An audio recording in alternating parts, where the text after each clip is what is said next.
नमो अरिहन्ताणं नमो सिद्धाणं नमो आयर्याणं नमो वज्रायाणं नमो लोये सवसाऊणं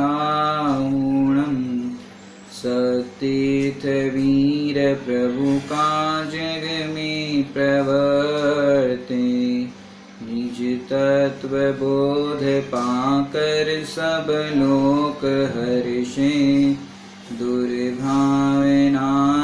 आवे मन में कदापि निर्विघ्न निर्विकारी आराधना प्रवर्ते। खनियाधाना से संचालित दाम्पत्य शिविर विगत दिनों से चल रहा था। उसके चलते हुए हम जो अपनी नए चक्र की चर्चा चल रही थी उसको गति प्रदान नहीं कर पाए, लेकिन पुनः उस चर्चा को हम आगे बढ़ाते हैं। लक्ष्मण और रावण का युद्ध, रावण को चक्र चलाना नहीं आया तो वो अपने ही चक्र के द्वारा मारा गया, और लक्ष्मण को चक्र चलाना आया तो उसने रावण को मारा। ऐसे ही हमें यदि चक्र चलाना आया तो इस चक्र को समझ करके, इस नए चक्र को समझ करके हम सम्यक दृष्टि हो सकते हैं। एक प्रश्न पूछता हूँ आपसे, रावण को किसने मारा? तो आप कहोगे लक्ष्मण ने मारा। अब हम कहते हैं लक्ष्मण ने मारा कि चक्र ने मारा? आप कहोगे कि चक्र ने मारा। अब हम कहते हैं चक्र ने मारा कि अपने आयु कर्म के क्षय से मरा? आप कहोगे आयु कर्म के क्षय से मरा। अब आयु कर्म के क्षय से मरा कि वर्तमान की अपनी गलती से मरा? अब आप कहोगे वर्तमान की गलती से मरा। तो जितने भी उत्तर हुए कि लक्ष्मण ने मारा, चक्र ने मारा, आयु कर्म के क्षय से मरा, या तो अपनी गलती से मरा, तो ये सारे उत्तर सही है, क्योंकि जिस विवक्षा से हम बात करें उस विवक्षा से वो बात देखी जाएगी। ऐसे ये नए चक्र की जो हम चर्चा कर रहे हैं, इस नए चक्र की चर्चा के अंदर भी संयोगों का कर्ता कहना, देह का कर्ता कहना, राग का कर्ता कहना, आंशिक शुद्ध पर्याय का कर्ता कहना, मैं तो मात्र ज्ञान वाला हूँ, दर्शन वाला हूँ, सुख वाला हूँ, वीर्य वाला हूँ, ऐसे अनंत गुणों के परिणमन का कर्ता कहना, ये नयों की शैली है। और जब तक ये नयों की शैली समझ में नहीं आएगी तब तक बहुत सारी मिसअंडरस्टैंडिंग होती रहेगी। क्योंकि देखो, व्यवहार नय जो है वो व्यवहार नय को यदि उच्छेद कर दो, यदि व्यवहार नय को नहीं मानो तो फिर तीर्थों का लोप हो जाएगा, तीर्थंकर की वाणी का लोप हो जाएगा, और यदि निश्चय नय को नहीं मानोगे तो तत्व का लोप हो जाएगा। एक बहुत सुंदर लाइन आती है, गाथा आती है, यदि चाहते हो जैन दर्शन प्रवर्ताना जगत में, व्यवहार निश्चय नयों में से किसी को छोड़ो नहीं, व्यवहार नए बिन तीर्थ का और नियत नए बिन तत्व का ही लोप होगा, इसलिए तुम किसी को छोड़ो नहीं। व्यवहार नय को छोड़ोगे तो तीर्थ का लोप हो जाएगा। जो हमने पहले नंबर के नय में चर्चा की थी कि पहले नय से मैं तीर्थ यात्रा करता हूँ, जिन मंदिर जाता हूँ, दर्शन करता हूँ, तो ये सारे कथन जो है वो पहले नय से किए जाते हैं। ये जिनेंद्र भगवान हमारे हैं, ये जिन मंदिर हमारा है, ये माता पिता है वो मेरे हैं, ये भारत देश है वो मेरा है, तो ऐसे कथन पहले नय से किए जाते हैं। माने आत्मा से भी भिन्न और शरीर से भी भिन्न उन चेतन अचेतन पदार्थों को अपना कहा जाता है, लेकिन मूल बात है उनको मानना नहीं। माने श्रद्धा के अंदर उनको मानने लायक नहीं है। व्यवहार चलाने के लिए, लोक व्यवहार चलाने के लिए उनको अपना कहा जाएगा, लेकिन उनको मानना नहीं। क्यों कहा जाता है अपना? क्योंकि उनसे लोक व्यवहार चलता है। लोक व्यवहार चलाने के लिए माने हमने पूर्व में चर्चा की थी, अन्य देवी देवताओं से, अन्य मंदिरों से छुड़ा करके हमें अपने जिन मंदिर तक, सच्चे देव शास्त्र गुरु तक ये पहला नय लाता है। माता पिता को अपना कहते हैं तो उनके प्रति कर्तव्य एवं दायित्व का पाठ पढ़ाते हैं। तो ऐसे पहले नय के अंदर इस तरह से हमें कर्तव्य एवं दायित्व का पाठ, और दूसरा पहले नय से बात की जाएगी, लेकिन उन पहले नय से अटैच नहीं होना है। पहले नए के संयोगों से अपना उन संयोगों को कहा तो जाएगा, लेकिन उससे कहने में और मानने में अंतर समझना, कहना लेकिन मानना नहीं। तो अटैचमेंट कहा जाएगा लेकिन अटैच होना नहीं, उसी समय उससे डिटैच रहना। दूसरे नए की चर्चा करें तो शरीर की चर्चा, संयोगों की चर्चा, इस तरह से उन कर्मों को अपना कहा जाता है। अनादिकाल से जीव कर्मों से दुखी है, आकुल व्याकुल हो रहा है, ये कर्म संसार में भ्रमा रहे हैं, ये देह के कारण हम दुखी है, देह में रोग आदि उत्पन्न हो गए उसके कारण दुखी है, ये देह अच्छा मिला बुरा मिला। तो इस तरह से शरीर को इस अनिष्ट की हम कल्पना करते हैं। तो ये शरीर को अपना कहना ये दूसरे नंबर का नए का कथन है। इस आंखों से मैंने देखा, कानों से मैंने सुना, मुख से मैंने बोला, तो ये कहना ये दूसरे नंबर के नए का कथन है। और तीसरे नंबर के नए के अंदर अपन बात करें तो ये राग आदि भावों को अपना कहना, आंशिक शुद्ध पर्याय है उसको अपना कहना, तो ये तीसरे नंबर का काम है। और चौथे नंबर के नए के अंदर बात करें तो मैं मात्र माने उसके चौथे नंबर के नए के अंदर भेद से कथन किया जाता है। भेद से आत्मा कैसा है, वस्तु कैसी है। वस्तु तो है अभेद, लेकिन उसको भेद करके समझाया जाता है। ऐसी हम विगत दिनों से चर्चा कर रहे थे, लेकिन बीच में अंतराल हो गया, जिस कारण से हम उसका पुनः एक बार आपको रिवीजन कराना चाहते हैं, जिससे आपको पुनः वो वस्तु व्यवस्थित स्पष्ट हो जाए। जो 4 नयों के अंदर चर्चा आई थी वो 4 नए व्यवहार नए हैं, और उन व्यवहार नए के जो कथन होते हैं वो कथन होते हैं भेद से। माने बालक को बालक की भाषा में समझाने के लिए भेद किया जाता है, बालक को बालक की भाषा में समझाने के लिए बालक की भाषा बोली जाती है, लेकिन बालक को बालक की भाषा में समझाते समय स्वयं बालक ने मत बन जाना। स्वयं तो उस समय वस्तु को जैसा है वैसा ही समझना, वैसा बोलने पर भी हम वैसा बालक अपने आप को अनुभव नहीं करते। तो इस तरह से 4 प्रकार के व्यवहार नयों की जो चर्चा है, उन चर्चा को व्यवस्थित यदि हम समझेंगे तो फिर हमें वस्तु स्वरूप समझ में आएगा कि कौन से नए से कौन सा कथन होता है और कौन से नए के अंदर हमें किस वस्तु से भेद विज्ञान कराया है। तो उसकी चर्चा हम और विशेषता से करते हैं। तक हमने सबसे पहले परद्रव्य से भेद विज्ञान किया, आत्मा से भी भिन्न और शरीर से भी भिन्न चेतन अचेतन पदार्थों को पहला नए अपना कहता तो है, लेकिन कहना उसमें कोई प्रॉब्लम नहीं, लेकिन मानना नहीं।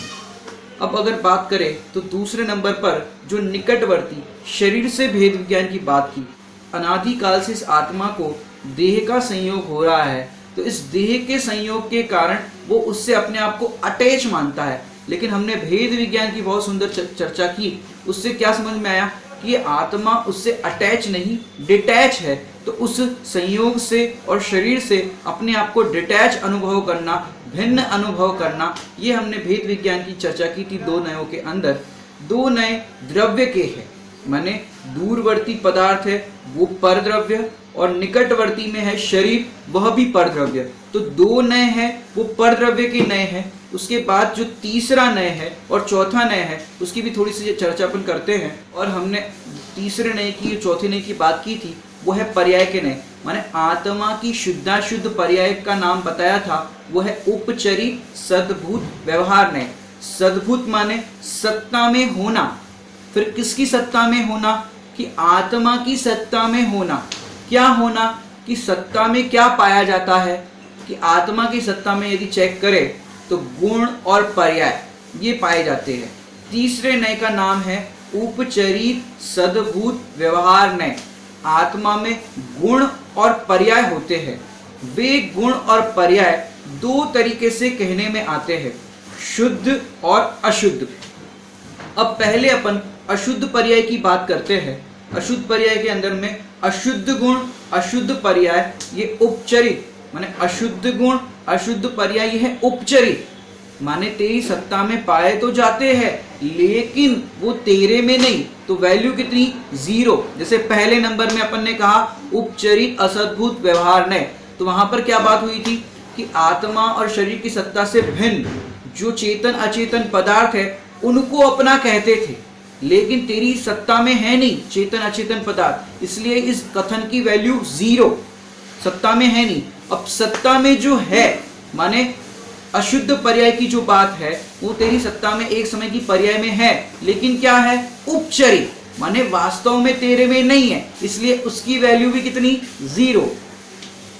एक दृष्टांत देकर के समझाते हैं। एक सज्जन लड़का किसी तंबाकू सिगरेट पीने वाले के गले में हाथ डालकर घूमता हुआ दिखे तो आप क्या कहोगे? वो रोज प्रतिदिन स्वाध्याय में आता है, प्रवचन सुनता है, मंदिर आता है, प्रसाद पूजन करता है, बहुत बढ़िया लड़का है, लेकिन किसी सिगरेट तंबाकू पीने वाले के गले में हाथ डाल करके वो घूमता हुआ पाया जाए तो आप क्या कहोगे? ये लड़का तो बिगड़ गया, बेकार हो गया, इस लड़के की संगति में है। तो अब है तो वो सज्जन लड़का, लेकिन ऐसे खोटे व्यसनी लड़के के हाथ गले में हाथ डाल करके घूमता हुआ पाया गया तो आपने उस लड़के को भी बेकार या गंदा लड़का कहा, बराबर की नहीं? ऐसे हमारे जो अनंत गुण है वो तो शुद्ध गुण है, निर्मल है, लेकिन वो पर का लक्ष्य करते हैं, राग द्वेष क्रोध मान माया लोभ का लक्ष्य करते हैं, या अपने आप को उस रूप अनुभव करते हैं, तो उस आत्मा को भी अशुद्ध कहने में आया। लेकिन कैसे? उपचार से। वो अशुद्ध आत्मा हुआ नहीं, उपचार से कहने में आया। अशुद्ध गुण मोह राग द्वेष का कर्ता कहना ये तीसरे नंबर का नए का काम है। जब कर्ता है नहीं तो कहना क्यों? क्योंकि तुम ही उसके लिए जिम्मेदार हो, कोई जबरन उसका जिम्मेदार नहीं है। यदि अपन देखें बता, क्योंकि देखो विश्व में 6 द्रव्य है, अब 6 द्रव्य के अंदर मोह राग द्वेष क्रोध मान माया लोभ, ये कर्ता कौन है? कि ये करे तो जीव ही करे, बाकी अन्य 5 द्रव्य नहीं करे। तो 5 द्रव्यों से भिन्न दिखाने के लिए कि 5 द्रव्य उसके कर्ता नहीं है, ये समझाने के लिए कौन कर्ता कहा? कि जीव ही उसका कर्ता है। लेकिन वास्तव में देखा जाए तो जीव उसका कर्ता नहीं, उपचार से कहा है, इसलिए जीव को कर्ता कहा तो जाएगा लेकिन मानना नहीं। ये तीसरे नंबर से कहा जाएगा, कर्ता कहा जाएगा और मानना नहीं। ऐसे कैसे? कि जैसे एक 20 साल का लड़का 8 साल के लड़के को कहे कि तू बता बेटा तू बहादुर है कि नहीं है, और वो कहने लगा मैं बहादुर हूँ। अगर तू बहादुर है तो सामने वो आंटी का शीशा दिख रहा है, उस शीशे को ये पत्थर मारकर बता तो मैं समझू तू बहादुर है। अब बच्चा तो बच्चा है, उसने कहा ठीक है, और उस बच्चे ने पत्थर उठाया और सामने वाली आंटी के उस कांच पर मार दिया, और जैसे ही आंटी के कांच पर वो पत्थर मारा हाँ फूट गया। अब शीशा फूटा तो जैसे ही उसने कहा कि देखो मैंने निशाना लगाया कि नहीं, और उस तरफ उस लड़के को देखने के लिए नजर घुमाई तो उतने में वो लड़का गायब। अब वो तो प्रसन्न हो गया कि मैंने निशाना बराबर लगाया, लेकिन वहां पर जो रहती थी वो आंटी खिड़की पर आई कि किसने शीशा फोड़ा, और तुरंत वो नीचे आई और कहने लगी तुमने मेरा शीशा क्यों फोड़ा, और उसका हाथ पकड़ करके, क्योंकि वो लड़का सज्जन दिख रहा था, उसको पिटाई नहीं की उस आंटी ने, और पकड़ करके उसकी माँ के पास लेके गए और माँ से कहा कि देखो तुम्हारे बेटे ने मेरा शीशा तोड़ा। अब शीशा तोड़ा तो उसकी बच्चे की माँ कहने लगी मेरा बेटा ऐसा नहीं कर सकता, कि पूछो अपने बेटे से उसने फोड़ा कि नहीं फोड़ा। तो पूछा अपने बेटे से, क्यों बेटे तुमने शीशा फोड़ा? हाँ माँ मैंने फोड़ा, देखो मैं कह रही थी ना इसने ही फोड़ा है। अब उतने में उसकी माँ ने पूछा सच सच बता क्यों फोड़ा? उतने में वो बेटा बोला कि वो कल्लू है ना कल्लू, उसने कहा कि तुम निशाना लगा सकते हो तो आंटी के खिड़की के शीशे पर निशाना लगाओ। अब वो आंटी कहने लगी कि देखो मैंने वो होली का चंदा नहीं दिया था इसलिए ये मेरा शीशा फुड़वा दिया। अब वो मम्मी कह रही है देखो मैं कह रही थी ना मेरा बेटा फोड़ नहीं सकता, ये तो कल्लू ने फुड़वाया है। अब वो आंटी जिसका शीशा फूटा है वो ये भी समझ रही है इसी लड़के ने मेरा कांच फोड़ा है, यही करता है, लेकिन ये करता नहीं है। अब करता भी है और करता नहीं है शीशा फोड़ने का। मैंने होली का चंदा नहीं दिया इसलिए इस बच्चे से शरारत कराई है, मेरा शीशा फुड़वा दिया है, लेकिन ये बच्चा कैसा है? निर्दोष है। और जैसे ही वो आंटी गई मम्मी ने अपने बेटे के दोनों हाथ पकड़े, क्यों फोड़ा तूने? मम्मी अभी तो तुम कह रही थी मैंने नहीं फोड़ा है, वो कल्लू ने फुड़वाया। अरे कल्लू तुझे कुएं में गिरने के लिए कहेगा तो गिरेगा क्या? बिल्डिंग से कूदने को कहेगा तो कूदेगा क्या? अरे वो तो कुछ भी कहेगा, किसी की बातों में नहीं आना, आगे से ऐसा कोई काम नहीं करना। अब देखो एक समय पहले मम्मी कह रही थी मेरा बेटा फोड़ ही नहीं सकता, मेरे बेटे ने फोड़ा ही नहीं है, अकर्ता है, और फिर आंटी के जाने के बाद कह रही है तूने ही फोड़ा है। ऐसे तुम भी किसी की बातों में नहीं आना। मोह राग द्वेष का कर्ता कहने में आएगा, लेकिन पर का लक्ष्य करना मत, राग का लक्ष्य करना मत, उस रूप अपने आप को अनुभव करना मत। कहने में तो आएगा, लेकिन उससे तुम डिटैच अनुभव करना, भिन्न अनुभव करना, उससे तुम अटैच मत होना। तुम मोह राग द्वेष का कर्ता हो कि नहीं हो? कर्ता कहोगे तो कोई प्रॉब्लम नहीं है, जिम्मेदारी के लिए कर्ता कहने में आता है, लेकिन अकर्ता अनुभव करना। जिनवाणी माता कहती है अगर तुम कर्ता अनुभव करोगे तो हम तुम्हें अकर्ता बताएंगे, अगर तुम अकर्ता अनुभव करोगे तो तुम्हारे पर्यायगत दोष बता करके तुम्हें कर्ता बताएंगे। आपको एक और दृष्टांत देकर के समझाते हैं, क्योंकि आप सोच रहे होंगे कि कभी कहते हो आत्मा मोह राग द्वेष का कर्ता है और फिर कह रहे हो अकर्ता है। देखो भैया, आत्मा में मोह राग द्वेष है तो सही, मेरे में मोह राग द्वेष है तो सही, लेकिन मेरे नहीं। ट्रेन या बस की लाइन में खड़े हो और उसमें बहुत भीड़ होती है, समझो मुंबई लोकल में आपने देखा होगा बहुत भीड़ होती है। अब उस ट्रेन के अंदर एक व्यक्ति को दूसरे व्यक्ति का धक्का लगा तो पीछे वाले व्यक्ति को क्या कहेगा? ठीक से खड़े रहो, धक्का क्यों मारते हो?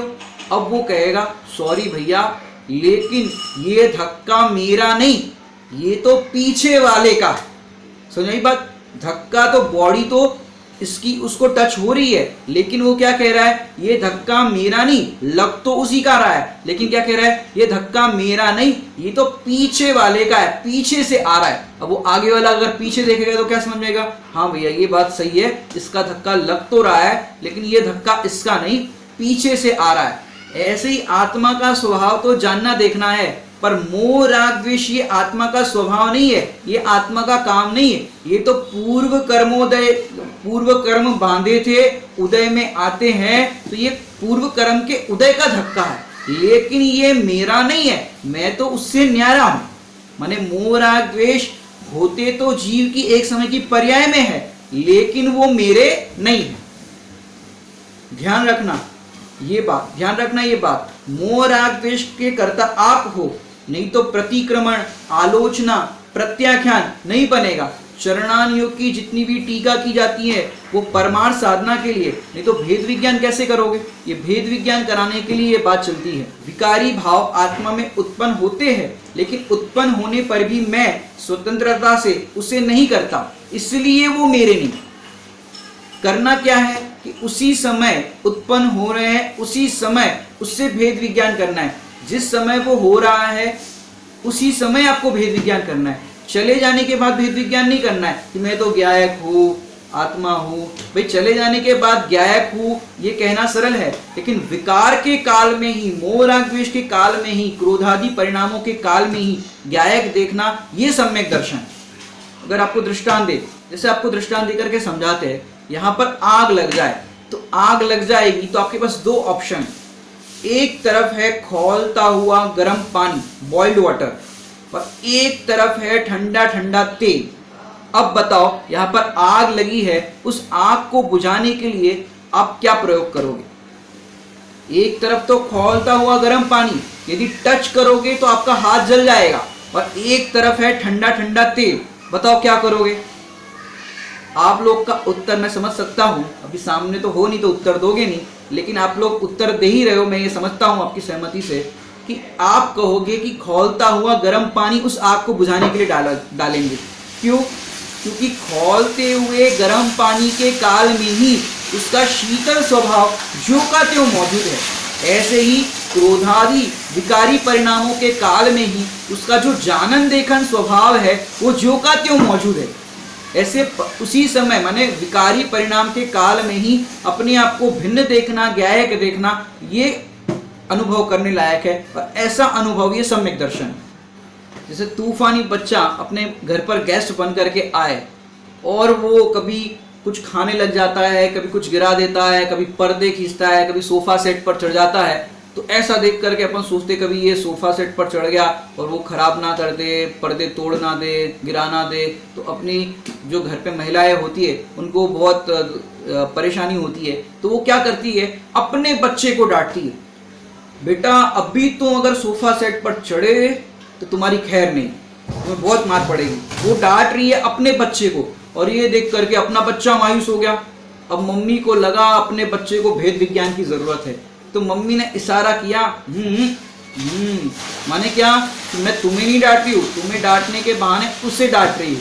अब बच्चा भेद विज्ञानी हो गया। अब क्या होगा कि जब भी मम्मी डांटेगी या कभी कोई मेहमान का बच्चा आएगा और मम्मी डांटेगी, तो अपना बच्चा उस मम्मी के डांट के काल में ही भेद विज्ञान ये करेगा, ये मम्मी मुझे भले ही डांट रही है लेकिन ये डांट मुझे नहीं रही है।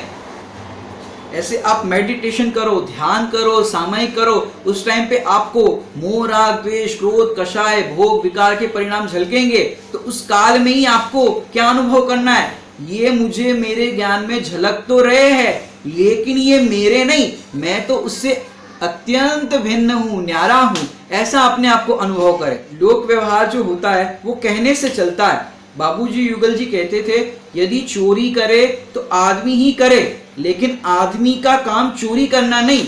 ऐसे विकार करे तो 6 द्रव्यों में से 5 द्रव्य है वो नहीं करे। मोह, राग, द्वेष करे तो जीव ही करे। जैसे आप देखो, 4 बहू किचन के अंदर काम कर रही हो और ससुर जी भोजन कर रहे हो, यदि रोटी जली हुई आ जाए, उनकी आगे से पीछे से इस तरह से रोटी बनाई हो, अब पीछे से थोड़ी सी जली हुई रोटी आ जाए और बाबूजी ने पूछा रोटी किसने सेकी, रोटी किसने जलाई, अब क्या होगा? अब 4 बहू है तो चारों ने तो नहीं जलाई। अब जिसने सेकी होगी, जिसने जलाई होगी, उसको उस समय माने उस समय कहा किससे जाएगा? बाबूजी किससे कहेंगे? वे चारों में से जिसने सेकी, जिसने जलाई, उससे कहा जाएगा। बाकी सबने नहीं जलाई, इस अपेक्षा से एक को हाईलाइट किया जाएगा। मैंने 3 को बरी करने के लिए एक को कहा जाएगा कि भाई तुमने जलाई, अब उसको कहना पड़ेगा कि मैंने जलाई। अब उससे पूछे, क्यों बेटा तुमने जो रोटी जलाई? कि नहीं बाबूजी मैंने रोटी नहीं जलाई, वो तो मैं चूक गई, मैंने परोस रही थी भोजन, तो भोजन परोसते समय मैं चूक गई। लेकिन ये मोह, राग, द्वेष के परिणाम समझो हो गए, तो ये क्या हो गया? चूक गए, अस्थिरता हो गई, माने स्वरूप में स्थिर नहीं हो पाए या आपने को आत्मा अनुभव नहीं कर पाए, तो उस समय चूक गए। इसलिए कर्ता कहने में आया कि तुमने मोह, राग, द्वेष किया, ये कहने में आएगा, लेकिन वास्तव में मोह, राग, द्वेष का कर्ता मैं नहीं हूं। कोई कहे पंडित जी हम तो मिथ्या दृष्टि है और रागी है, द्वेषी है, तो आप उस पर चोट करते हो, मिथ्यात्व पे नहीं करते। मिथ्यात्व है वो सबसे बड़ा पाप है, तो मिथ्यात्व पे चोट करने लायक है। मिथ्यात्व क्या है? उन मोह, राग, द्वेष रूप अपने आप को अनुभव करना ही मिथ्यात्व है। मिथ्यात्व पे चोट करना है तो कैसे करे? कि ये मेरे में है लेकिन मेरे नहीं। क्या कहा? ये मेरे में है लेकिन मेरे नहीं। जैसे आपको दृष्टांत देते हैं, जैसे एक दृष्टांत देते हैं, यह रुमाल है वो काला है।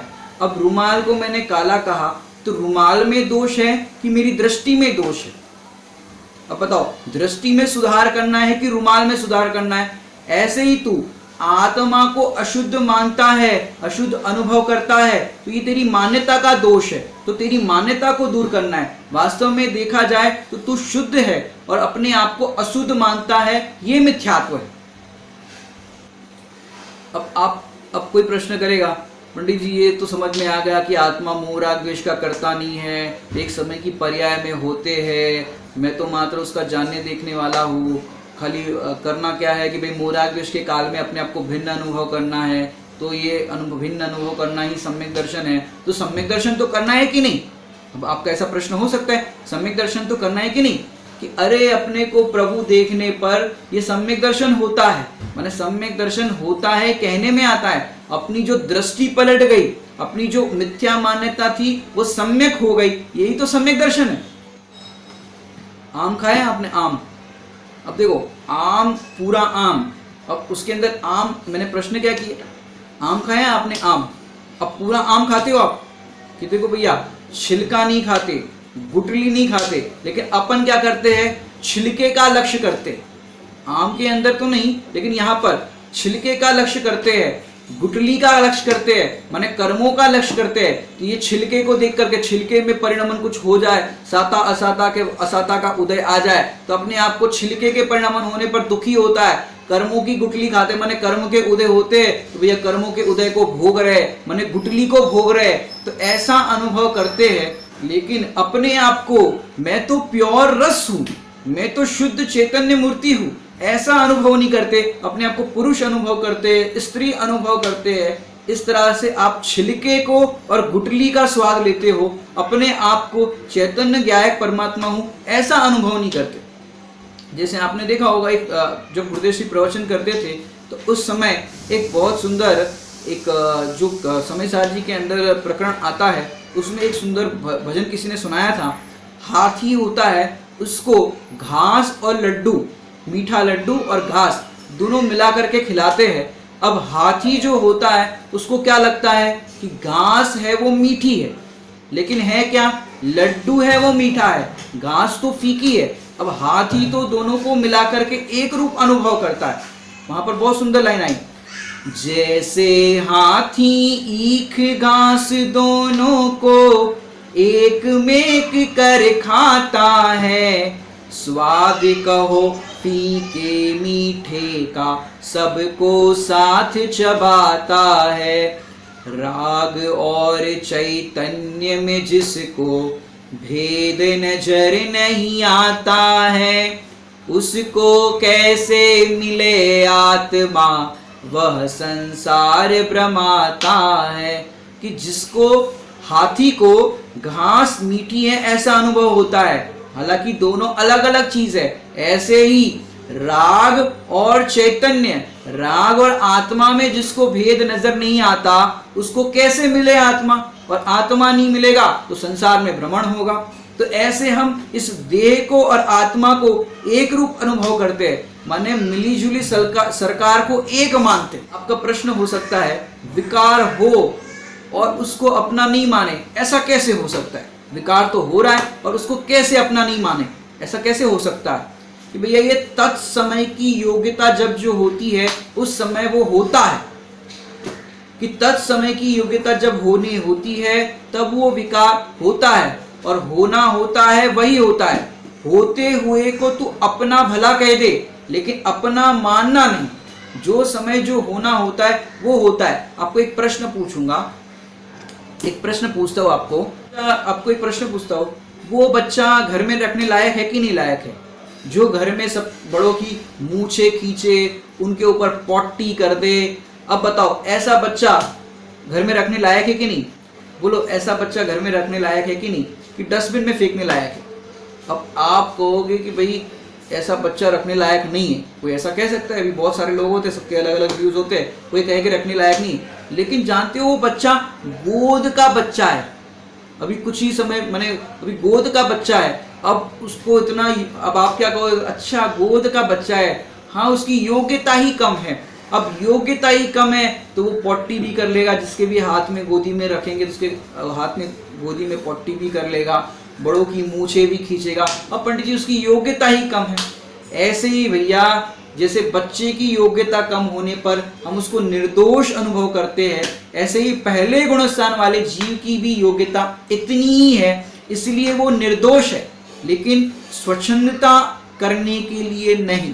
देखो, शिष्य के मुख पर यही शोभा देता है कि ये मेरे ही दोष है, ये मेरे ही अपराध है, मैं बहुत पापी हूँ। मैंने वो अपने आप को दुखी अनुभव करता है, पश्चाताप का भाव रहता है, रोने लगता है, रोता है, और गुरु उसके आंसू पोंछते हैं और उसको कहते हैं कि तू तो परमात्मा है, भगवान आत्मा है। ये गुरु का सौंदर्य है।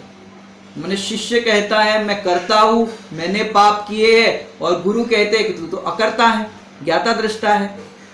आपको बताते हैं, क्योंकि ये मोह राग द्वेष के परिणाम होते तो है, लेकिन वास्तव में तुम उसके कर्ता नहीं हो। इसका अंतिम उत्तर अगर देखें तो अभी हमने जो बात की थी, तत्समय की योग्यता। आप कहोगे कि विकार हो और हम नहीं माने, ऐसा कैसे हो सकता है? कि भैया अंतिम उत्तर यदि बात करें तो तत्समय की योग्यता, तत्समय की योग्यता में जब जो होना होता है वो होता है। तू अपने आप को उसका कर्ता अनुभव मत कर।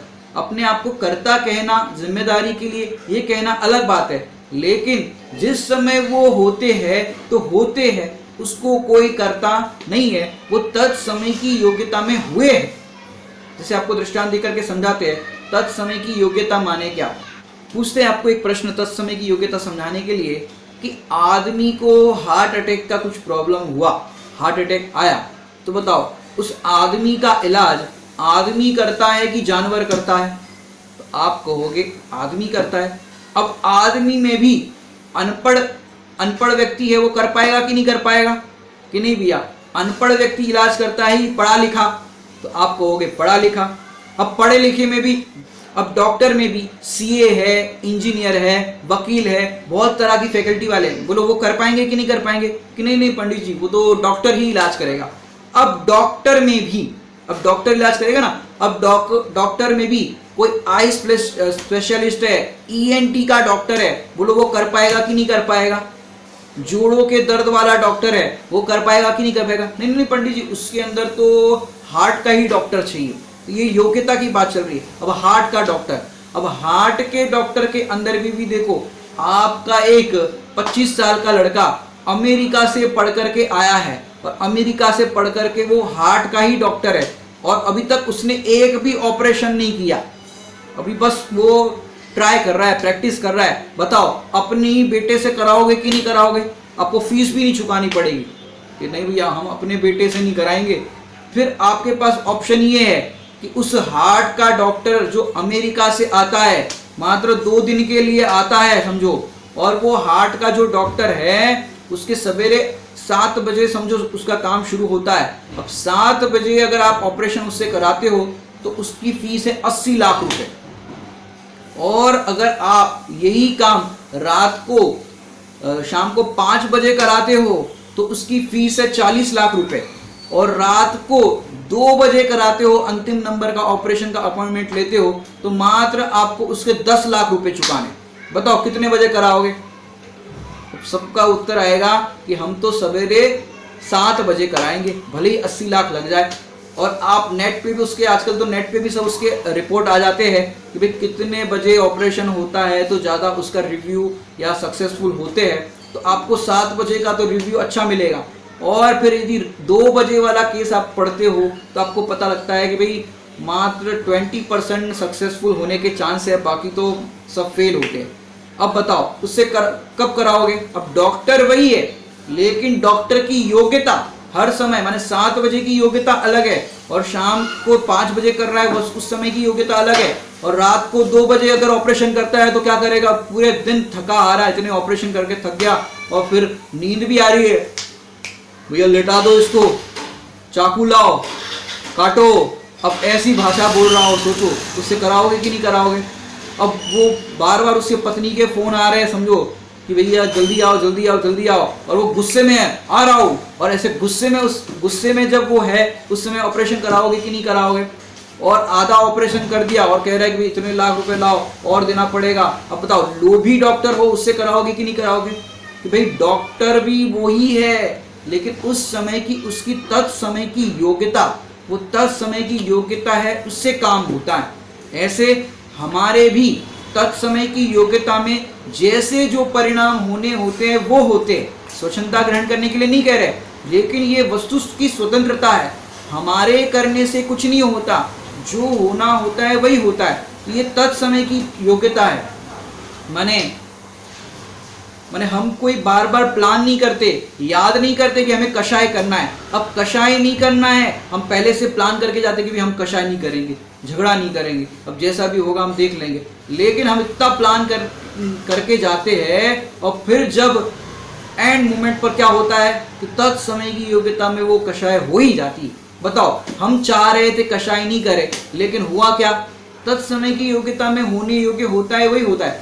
कई बार हम एकदम शांत बैठे हैं और अचानक कषाय आ जाती है, अब कोई वहां पर है भी नहीं, माने आप किसी के साथ बातचीत कर रहे हो, झगड़ा कर रहे हो, ऐसा कोई प्रसंग ही नहीं, एकांत में शांत बैठे हो और अचानक अपने ऐसे विचार हो जाते हैं और कषाय उत्पन्न हो जाती है। तो ऐसे ऐसे प्रसंग बनते हैं। माने कई बार आप देखो प्रवचन के अंदर जाते हो सुनने के लिए और थके हारे हो, और थक गए हो तो सोचते हो कि भाई कहीं कोने में टिक करके बैठ जाएंगे, वैसे आज प्रवचन में उपयोग लगना है नहीं, थके आ रहे हैं, लेकिन अब क्या करें, जाना है तो जाते हैं। अब कई बार आप कोने में टिक कर बैठे हो कि नींद आएगी, सो जाएंगे नींद आ गई तो। अब पूरा आपको मानस ऐसा है कि नींद आएगी, और उस समय प्रवचन में आपका इतना बढ़िया उपयोग लग गया कि पूरा प्रवचन समझ में आया। और कई बार आप बढ़िया नहा धो करके, बढ़िया तैयार होकर के, अच्छे से फ्रेश मूड में आगे ही प्रवचन में बैठे और आपको झोंके आ रहे, नींद आ रही। अब बताओ अच्छे से प्रवचन सुनने के लिए तैयार होकर के गए और आपको उन प्रवचन में झोंके आ रहे, नींद आ रही है, और एक तरफ आप नींद का ही आपने मानस बनाया कि नींद आएगी, उस दिन आपको नींद नहीं आती। बताओ, निद्रा के कर्ता हो कि नहीं?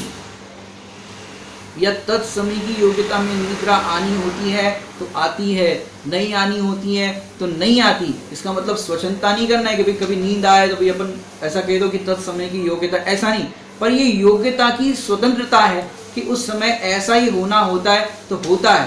तो ऐसे हमने पहले नंबर के अंदर आत्मा से भी भिन्न और शरीर से भी भिन्न चेतन अचेतन पदार्थों का अपना कहा और जाना, लेकिन मानना नहीं। ये भेद विज्ञान की बात हमने पहले नए से सीखी। दूसरे नंबर के नए के अंदर शरीर और आत्मा के बीच में भेद विज्ञान कराया, माने 5 प्रकार के शरीर, उसमें कर्मों को भी हमने ले लिया कि आत्मा और कर्म दोनों भिन्न भिन्न है, आत्मा और शरीर दोनों भिन्न भिन्न है। एक साथ होने पर उसका कर्ता कहने में आता है, लेकिन कहने में आने पर भी उसको अपना मानना नहीं। तो दूसरे में शरीर और कर्मों से भेद विज्ञान कराया। तीसरे नंबर के नए के अंदर आत्मा की शुद्ध एवं अशुद्ध पर्याय, आत्मा की आंशिक शुद्ध पर्याय एवं अशुद्ध पर्याय दोनों से भेद विज्ञान कराया कि तुम उसके कर्ता नहीं हो, मात्र ज्ञाता हो। पर तीसरे नंबर के नए से अशुद्ध पर्याय का कर्ता, मोह राग द्वेष आदि पर्यायों का कर्ता तीसरे नंबर के नए से कहने में आएगा, लेकिन मानना नहीं।